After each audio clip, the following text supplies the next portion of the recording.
Did you know Trudy's story before this movie, and why did you agree to direct this story? I did not know Trudy Ederle's story at all before I read the script. Wonderful script by Jeff Nathanson, based on Glenn Stout's book. And I was baffled that I didn't know the story. You know, it was such a seismic world event when it happened. And most likely, you know, it probably changed women sports forever in some way. So that's the first thing that hit me when I read it. Like, how come I don't know this? And then I felt almost like a responsibility to like tell it, you know, to my daughters and to the world and to a modern audience and put Trudy in the you know, back on the map somehow.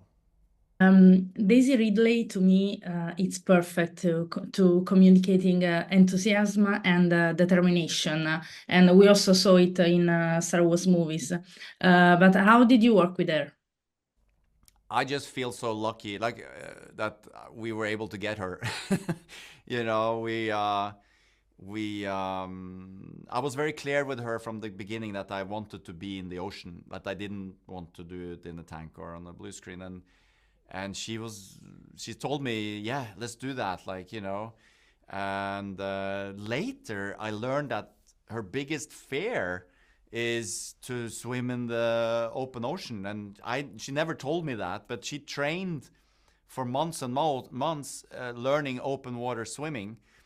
And when we were shooting, I felt so grateful on a daily basis because she was in there in this cold water, being swept away by the currents and then coming back and never complaining, always like wanting more, making it better, like channeling Trudy Ederle and even, you know, doing her lines. And it was just like, it's a very stressful situation, and I'm nervous about like the propellers are close to her, you know. It's still a very, very complex way of filming, you know.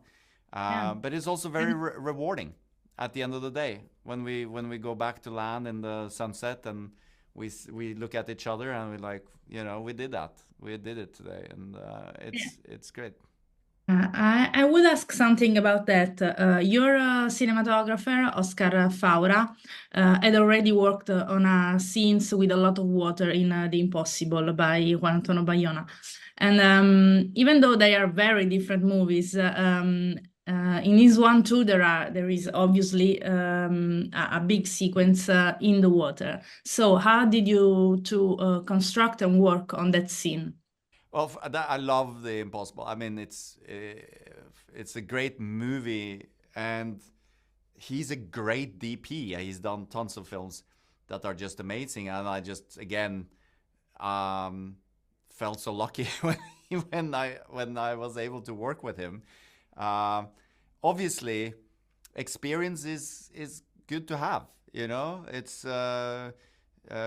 We had both, you know, I did the Kon-Tiki, that was a previous film that I did that was on the water. He had done water. So we kind of like got together, and the challenges that we had, besides being exposed to the elements and rotating and the sun being in different places for him, I saw his head was exploding, is like, how do we film someone swimming, you know, because they're face down in the water, and like it's hard to see their reactions and how they feel. So we had to get around that somehow, and that was a true joy to work with him and coming up with certain ways to do that and creating a little bit of new equipment to just try to make it happen, because we both wanted it in camera, as we say, like we wanted it to be real and old school. That was a huge challenge, but he was just marvelous. Okay, thank you. I'm afraid our time is over, so thank you very much. Thank you so much. Bye. Thank you.